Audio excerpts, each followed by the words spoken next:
হাই ভালনে সকলোৰে মোৰটো ভালে আজি ঘৰতে বনাব ওলাইছো মুৰ্গী মাংস কেনেকেনো বনাও সিম্পলকে বনাম আপোনালোকৰ লগত পুৰো ভিডিওটো শেয়াৰ কৰো মিনি ব্লগ বনাম আপোনালোক সকলোৱে চাব চেনেলটো সাবস্ক্ৰাইব কৰি দিব ভিডিওটি লাইক কমেন্ট শেয়াৰ কৰি দিব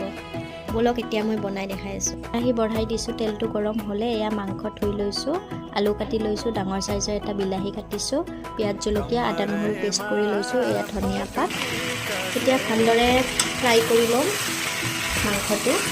আলুটো সিজিব লাগিব যেহেতু তাৰ পিছত পানী দিম এই দেখিছেনে ধুনীয়া কালাৰ আহিছে একদম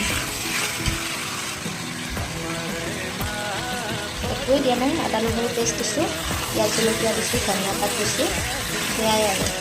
এতিয়া ভালদৰে পানীটো শুকাই গ'ল এতিয়া তেলটো উঠিছে এতিয়া জিৰা পাউডাৰ দিলোঁ অলপমান দেখিছেনে ধুনীয়াকৈ মাংসৰ তেলটো ওলাই গৈছে এতিয়া